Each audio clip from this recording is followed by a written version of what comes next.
Good morning, everyone. Thanks for watching The Sweat. I'm Emerson Lotzia, rolling solo because Jesse Cofield is getting weird in Miami for the DraftKings Fantasy Football World Championship. And we're getting right to it as well. A spicy start to the show with DraftKings contributor Greg Ehrenberg. Neither one of us waking up as rich as Anthony Rendon this morning, Greg. Well, that's what you think. You don't know what my bank account looks like. Oh, Greg, I know more about you than you think I know. Hey, we're also not as rich as Scott Boras because Oh Boras my is the one who's God. been negotiating every single one of these deals. So Boras negotiated almost $1 billion worth of baseball deals over the last 3 days. It's silly. I've been telling a couple of my friends, when I have kids, eventually they will play baseball or they will be an agent for baseball players. That simple. But let's get to it here, Greg. The third ginormous deal in as many days at the winter meeting. Strasburg, Cole, now Rendon, reportedly agreeing to a 7-year, $245 million agreement with the Angels. Largest average annual salary for a third baseman in MLB history. Not a bad follow-up to winning a World Series ring with Washington. No stranger to the injury bug, though. So how much do you like this deal for LA?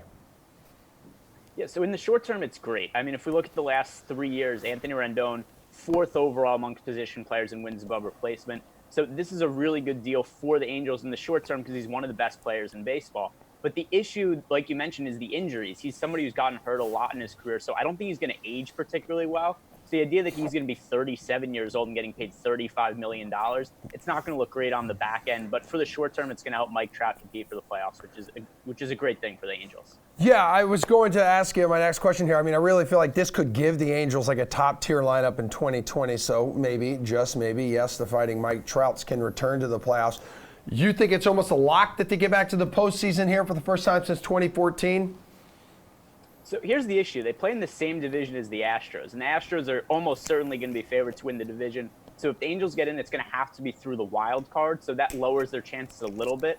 I wouldn't call them a lock. I think they have a decent chance. I would really like to see them win the division just for the takes about the Astros and can they win without cheating, because that would really be the best baseball story for me, is the Astros offense regressing after not being able to use the garbage can when the pitches are coming. Yeah, I remember Manfred mentioning yesterday, too, that whole investigation into the Astros. That thing's not even going to be done until the new year here. Well, maybe just ban them from the league. Take them out. Okay, good. You're clearly a massive fan of the Astros. Thank you, Greg. You're a gentleman and a scholar. We will see you in a little bit to discuss NBA spreads and totals. Up next, though, 3 dudes being guys talking football. DraftKings contributors, Reed T. Fowler, Jeff Ulrich, along with Jerry Donabedian of Jeff's not ready. RotoWire. I love it. Oh, Jeff. Yeah. Jeff, and now we can't even hear you either. This is great. This is the best start to the day. I love Perfect start to the day. Jerry, are you wearing a robe? I'm not. I should be, though.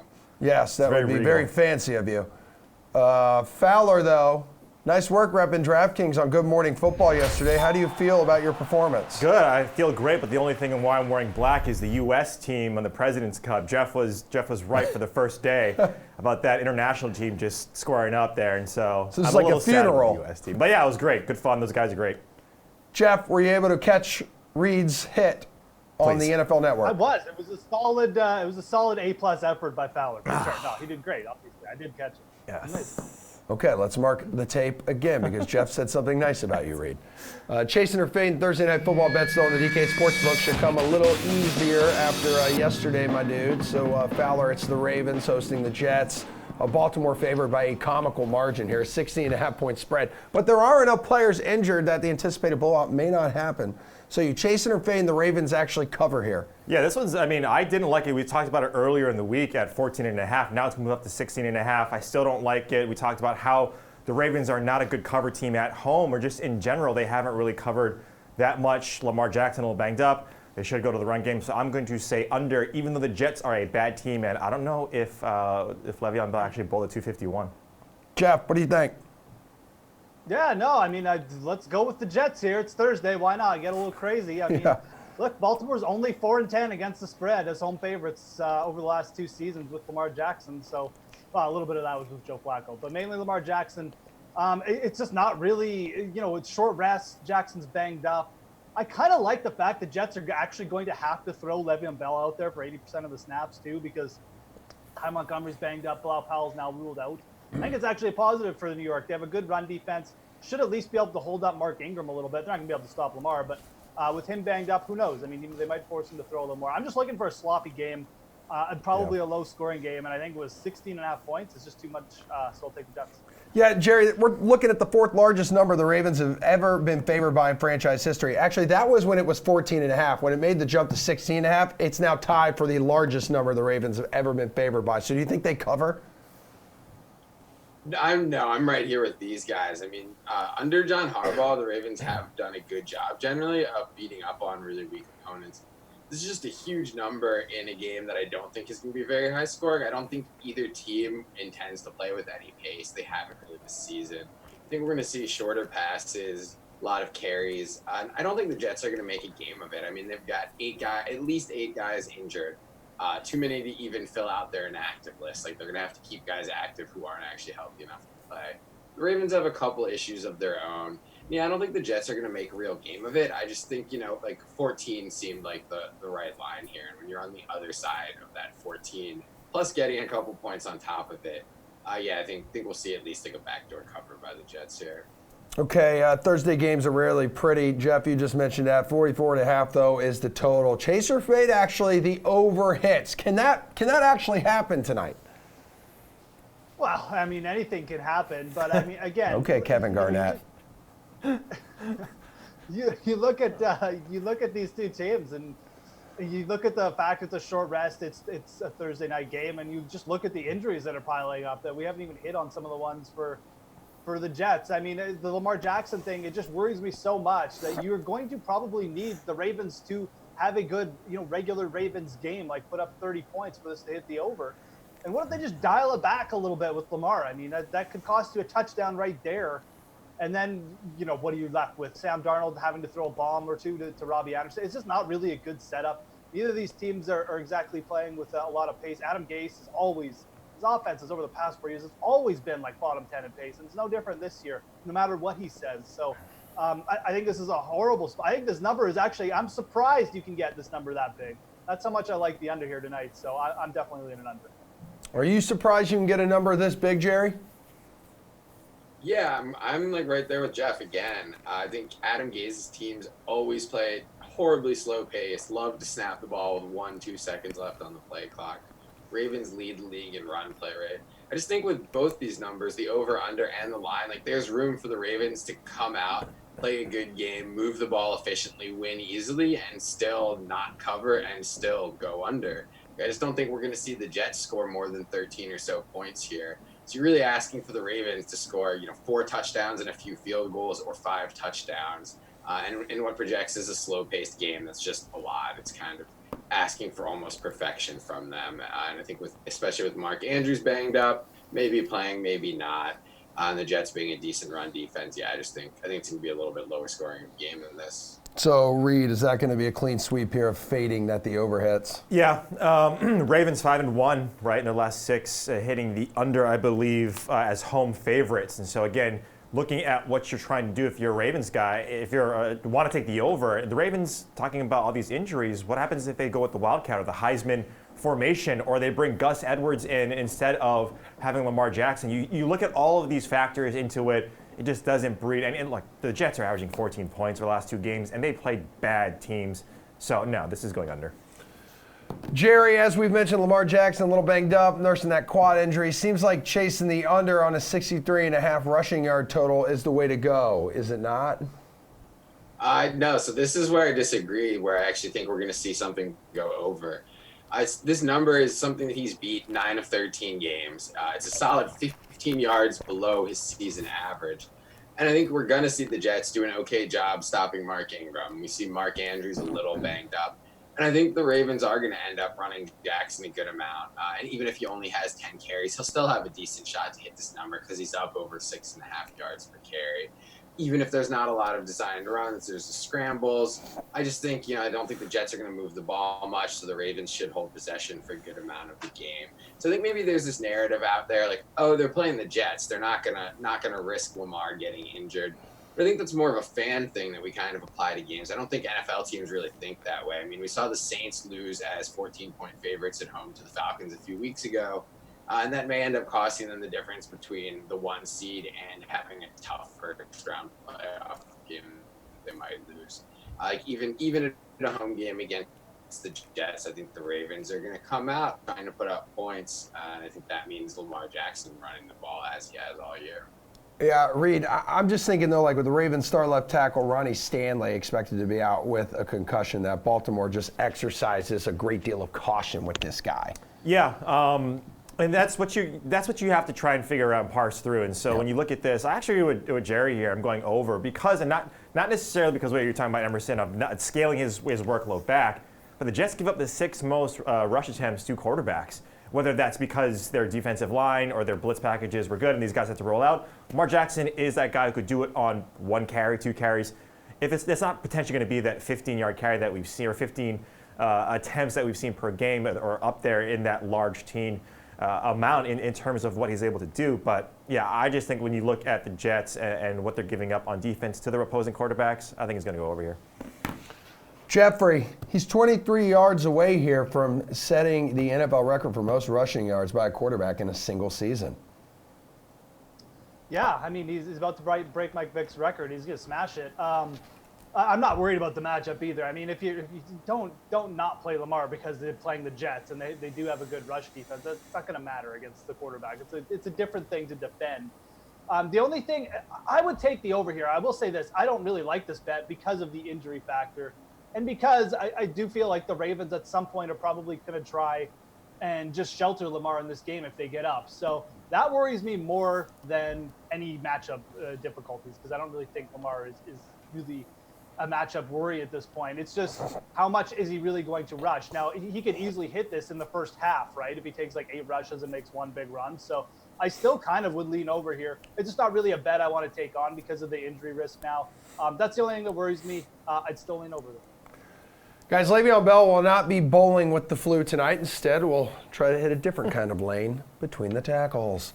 But his total rushing and receiving yards prop is set at 81.5. That was very Adam Kaufman of me. Telling reporters on Tuesday he's not getting enough touches. Thank you. Reed, you chasing the over on this, thinking he gets enough touches, though, to hit 82 total yards. Man, I don't know if the delivery or the joke itself was more Kaufman. The delivery was solid. I'm not going to lie. It was just good. a bad I like joke. The inflection. Yeah, I'm going to say over here, not because that Le'Veon Bell is complaining about the touches and all this business, is that it's by necessity. He's going to be out there for a lot. They're going to have to be getting to him, getting him the ball as much as possible. It's all about volume-based with Le'Veon Bell. Even though he hasn't seen it, even though he's been in solid matchups throughout the season, I think he still goes over. Jeffrey, what do you think? That was Kafka-esque. I'd say Kaufman-esque. I'm sorry, everybody. I like the over 2 for Le'Veon Bell. The Jets don't have an option. They got to throw him out there. I think Le'Veon Bell is going to be a bit of a sneaky DFS play. I think mainly because of his receiving yards. I really feel like he could hit 60, 70 receiving yards. I like the over for this number. All right, Jerry? It's just a stay away from me. I think you've kind of got 2 conflicting factors. Where I agree with these guys, he's going to see a little bit larger portion of the team's overall offensive workload than usual. You're also looking at a team implied total of 14 points, which implies that they're expected to have well over 300 yards, and asking one guy to go over 81 yards on that is tough. And this is a tough number because he's hit it 6 of 12 games. It's basically exactly his season average. So yeah, I expect him to be like right around this, and I wouldn't really want to take a stand on it either way. Gentlemen, my apologies for disappointing all of you. Have those Thursday Night Football Showdown picks ready to go. We're going to do that after Pat Mayo dishes on some mid-tier running backs to keep an eye on this week. Myles Sanders at $5,900, and let's pretend like Jordan Howard's not playing again. It's Boston Scott season. Would you use Boston Scott this week if Howard sits again? No, I wouldn't, because I think people are going to do that to some extent. And I think if Myles Sanders is hydrated, I would rather go with him. Is Boston Scott the min? I feel like Yes. he is. Yeah, he's 3,000. Yeah, that's going to... I didn't know who that was. Like, never heard of that person in my life. He was drafted by the Saints last year. As Jake pointed out on the ranking show, he's basically Darren Sproles. Yeah, no, he is Darren Sproles. I just didn't know. I had so many Eagles creative players to score the first touchdown. And that guy. Paul has something to say. Rappaport saying that Josh Jacobs, MRI, shoulder, looking good. Probably going to play this week. Oh, okay. Well, if that completely changes everything, then don't use DeAndre Washington then. Then you're probably going to have to use Patrick Laird. Or Jalen Richard. Don't do that, please. Yeah. So good thing we picked up on this early. I mean, I don't know how to feel about that. Like from a season long, like am I playing you in that Osmo playoff? I don't think I am. Mate, we both made it. I'm awful season. I'm non-existent season long player, but we were in the playoffs, so we go. I think we came first and second. Beautiful. That's how we do the golf, guys. Love it. Yeah, and you got Josh Jacobs. He's on my team, and I have him on a bunch of teams. Like, would he be in play? Like, if we just talked about DeAndre Washington, he's in this great spot. If Jacobs ends up playing, I doubt people will play him just because they're scared about him in the potential re-injury. That would scare me more in my season-long league more than actually playing him on DraftKings, though. Like, if he's going to be sub 3% ownership, I could see myself taking a few shares. Oh, yeah. I like the spot. I assume they wouldn't be, it's one of those things. If he is active, there's added risk, but there's also still a chance that he sees his normal workload. And if he was not injured, this is as good a spot at home against Jacksonville's lifeless defense. Sign me up. Absolutely. Yeah. If there wasn't an injury tag to go along with Josh Jacobs, he'd likely end up being the highest owned running back on this slate. And because he has this injury, yet he might end up playing, no one's going to take him. So that's always the old, Arian Foster thing. I think when DraftKings first started getting going and I started playing, like Arian Foster was always the perfect guy to target because it wasn't the perfect guy to target because some weeks he would actually just sit out at the last second, but he'd always be questionable all week and be a game time decision come Sunday that no one would use him. That if he was activated for the early slate, he'd be like, oh, I'll use a ton of Arian Foster because no one else is doing it. The problem with Jacobs here, it's not till the late game. So if we don't know for sure, I guess the pivot's pretty easy. You just know to go to DeAndre Washington, I guess. Yeah, I mean, ideally you would have multiple slots open so you could take that $2,300 and bump somebody. But we got 3. We have 5 late games, so it's very possible that you have multiple players going. So it's a much easier, situation. And honestly, sometimes you can overthink these things. Yes, your team would be better if you allocated that $2,300 to a better spot. But if you just have to bite the bullet and leave that money on the table to get to DeAndre Washington, I don't think there's a substantial difference between them if they do play, in terms of overall fantasy points.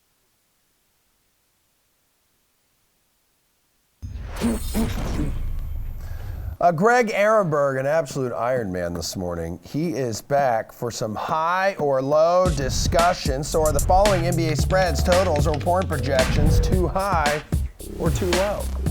Al Horford returning to TD Garden for the first time as a member of the 76ers. His point total chilling at 12.5. Does this feel too low? Yes or no, and why? So I do think this is a little bit too low. The reason is, first of all, he's just averaging more points than this. Al Horford's averaging over 13 points per game, and on the road he's actually averaging 15 points per game. So for that reason, I understand that he's struggled scoring a little bit recently, but a lot of it's been because of blowouts. The Sixers have been a lot of one-sided games, and it just led to shortened minutes for Horford. He's going to play regular minutes this game. It's really a big rivalry game against the Celtics, so there's a chance he even plays more minutes than normal in this spot. So given his scoring average, I like him to go over. Okay, man. Cleveland pumping an unexpected scare into Houston last night, but in the end, James Harden dropping 55 and the Rockets win. Now the Cavs head to San Antonio where they are 10.5-point underdogs for the second night of the back-to-back. Is this spread too high? Yeah, I think so, and it's just because the Spurs stink. If we look at the 538 rankings, the Spurs are a bottom 5 team in the NBA. I have a mortgage on the Spurs under 48.5 wins this year, so maybe a little bit of bias for me, but they're also towards the bottom of the standings in the Western Conference. The Cavs are by no means good, but still the Spurs shouldn't be double-digit favorites against anybody. The only real concern here would be back-to-back situation for the Cavs. Maybe they rest Kevin Love or something like that. But as long as everybody's active, this is a cover for me.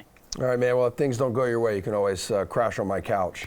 Nice. Yeah, bud. Yeah, I got to run it by Meg first. Bunk with Rufus. Yeah, that's right. Yeah, you and Rufus will be best friends.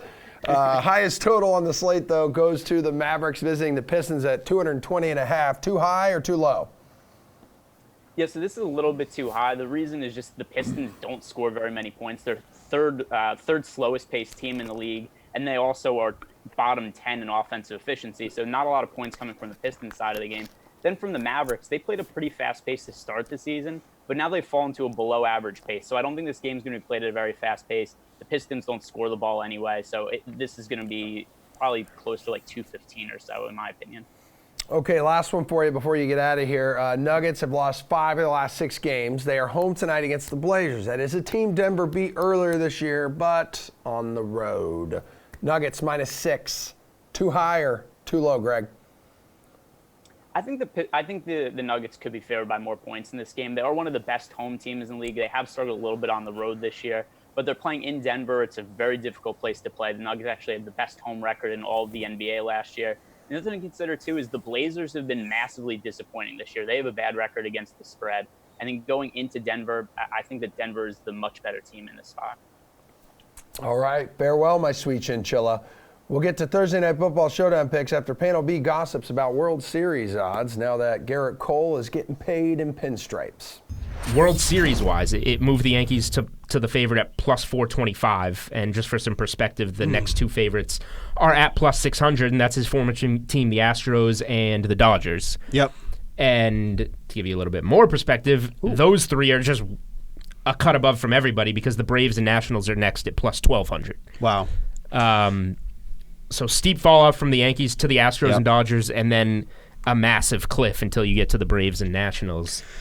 So for somebody that likes to do bets like this, like yourself, you do like to take a lot of these long shots. Mm-hmm. Do you think it's too early to make a bet like this when a signing like this happens? Because there's still a lot of big names out on the free agent market, but here you are getting the Yankees at 425. I mean, for looking at this team for what it is, you're still getting some really damn good odds here. You know what I mean? Because once we get into let's the season, say they come out and look the way they're supposed to look, and Cole pitches the way he's supposed to look. At the All-Star break, they're going to be 225. Yeah, definitely. So now you have a good number, and the reason I like futures, I don't like to. If I'm really confident, I'll let it ride. But you hedge them when you get a good number. So when you have the Yankees going into the postseason, presumably at plus 425, and they're still considered one of the favorites, probably somewhere in that top 3. Yep. Then you start looking at the other outcomes that can happen there and start hedging it and find ways to kind of protect yourself. So maybe you just break even or make money if the Yankees do wind up winning it all or something like that. And then you have a free bet on the Yankees closer to the plus 200 range where maybe they are around postseason time. Let's get right to it. Thursday Night Football arrives tonight because it is Thursday, so let's get showdown picks from our panel. DraftKings contributors Reed Fowler and Jeff Ulrich, along with Jerry Donabedian of RotoWire. Reed, let's start with you. Who will you captain tonight, young man? Yeah, I know you don't like defenses on Thursday night, but give me the Ravens D. We talked about how bad the Jets are, how many injuries they have. Demaryius Thomas, who's looking like he's not going to play. You got to hope Robbie Anderson is that guy, Le'Veon Bell, all those question marks. Again, it's one thing that is that ownership does start to creep up. If we start to see that a lot of people are talking about the Ravens D, that scares me because it's a little on the expensive side. If that's the case, just go to Lamar, but I like the D. Oh, I like that. Jeffrey, what about you? God, Reed stole my play. I like the Ravens D at captain, too. I mentioned we think this is going to be a low-scoring game, or at least I do. The Jets have the 6th worst offensive line in terms of adjusted sack rate. The Baltimore Ravens have a veteran secondary capable of bringing pressure, capable of doing turnovers, or 6th in turnovers this year. It's a good spot for the Ravens defense at home. I really like them as a captain's play. I like the Ravens defense. $8,700 as a captain's play. Good deal. Jerry, what do you got? I'm just going with Lamar Jackson here. I think in the whole, I don't have the whole comprehensive history of showdowns in front of me, but if you had to look at every slate ever, where the number one player had the highest odds to be the highest scorer in that game, I would think this might be it. I mean, there's not a whole lot there besides Lamar Jackson. The Ravens don't have a great group of pass catchers. Mark Andrews, the one guy who's been kind of consistent, might not even be playing. On the Jets side, got an implied total of 14 points. I could understand going with the Ravens or maybe Le'Veon Bell, just a volume-based play. Hope he finds the end zone. Yeah, I really like Lamar Jackson's odds to at least have a 20-plus point game this year. And, I think only 2 or 3 times all year has a Ravens pass catcher outscored Lamar Jackson. With most quarterbacks, if you think they're going to have a big game, you might put their number one receiver in that captain spot. But with Lamar, I think you just go with him. Yeah, I don't think you could ever go wrong with that guy. Reed, who you stacking with the Baltimore defense as your captain? Yeah, Jerry was just talking about it. One of those Ravens receivers, I like Hollywood Brown. There's so many injuries in the secondary with the Jets. That's where you attack them, the 21st in pass DVOA. You're not going to be able to run that much, even though you have the most prolific run offense in Baltimore. I like Brown. Okay, Jeff, you're stacking who with the Ravens defense? I mean, I would just play Lamar Jackson again. And look, you can definitely use Lamar Jackson at captains tonight. I mean, obviously, you're getting a little bit fancy when you're using a defense at the captain spot. But again, it's a showdown. You're trying to beat like 200,000 people in some of these big GPPs. You can get a lot lower ownership. I still like going the D at captain. But look, you got to play Lamar Jackson. There's the one thing about this game, and the one reason why I say you can definitely spend up on him. There's not that many players to play. I mean, like some of the Jets receiving options are super cheap, so they're not going to cost you anything. So you have to get Lamar Jackson in there, and I definitely like pairing him with the Ravens D. I know it's going to be chalky, but I just feel like you look at a dearth of other options, and there just aren't anything out there who have similar upside. So I feel like those two are must plays, Lamar and the Ravens D. All right, JD, who do you got? Well, yeah, I like Hollywood Brown here too. It's hard to trust any Ravens pass catcher, but that's the guy who, if Jackson is going to be the leading scorer in the game, you want him to have a huge game. That's the guy who gets the deep targets. And the Jets have 3 of their top 5 defensive backs either listed as out or doubtful from a secondary that wasn't very good in the first place. So I think you look at Hollywood as kind of the pay-up pass-catching option. And then I actually like Nick Boyle. Also, I think people are going to look to Hayden Hurst because he had the big game last week with Mark Andrews leaving early. But Boyle's actually the guy who plays been playing about 90% of the snaps.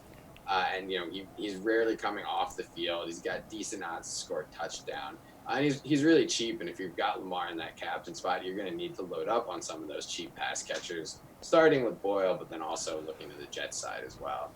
Fowler, who do you got for a value pick? Well, there's a lot out there, right? Like we just talked about. I think Vincent Smith is one that you can look towards, but Justice Hill, he's always an interesting play to me. A lot of preseason talk with how good he was, how good he looked in the preseason. We know that this offense, if they do scale back Lamar Jackson, at any rate, you're going to see more of that running back play. Justice Hill doesn't get a ton of carries. Like, he only gets single-digit snaps to begin with. And so he needs that one big play. But at $200, if he gets in the red zone, and we've seen sometimes Baltimore use a lot of backs in that backfield, he could pay off tremendously. But, again, try to attack some of those other spots. But I really like Justice Hill just because he's a really talented player. What do you got for a value, Jeff? I'm going to go Daniel Brown, tight end for the Jets. He played 87% of the snaps last week after Griffin got hurt. Look, Sam Darnold is not going to have a lot of time to look downfield for Robbie Anderson in this game, at least in my opinion. And Robbie Anderson's probably going to be well covered with Earl Thomas sitting back there. Anyways, Daniel Brown could definitely be in a bit of a volume role here. You get 5 targets for him at 2K or whatever he's at. And it's going to work out well. I don't really feel like there's a talent drop-off between Griffin and Brown. I think they're kind of similar what they bring to the table. So I actually really like that play at 2K. Jerry, talk to me. Yeah, I like Daniel Brown too, but yeah, like Reed said, there's just so much to choose from here. I mean, on the Jets side, you've got Vincent Smith and Daniel Brown. Both of you playing about 90% of snaps. And in a matchup this tough, it's like you need to pick somebody from the Jets. And I don't think, it's not a great spot for Robbie Anderson, not a great spot for Jamison Crowder. So, just give me the cheap guys who are going to be on the field. Hope they get a touchdown or some bunch of short catches to pile up. So, yeah, Vincent Smith, Daniel Brown from the Jets side. You could also look at Nick Boyle, Gus Edwards from the Ravens side. There's a million different ways you could play it, but Daniel Brown is the guy who's the cheapest and I think the safest bet for a handful of chocolate. Gentlemen, that's a show. Great job getting out early this morning. Toodaloo, everyone. We will see you all back here tomorrow morning, 10 o'clock Eastern Time, 7 o'clock Pacific.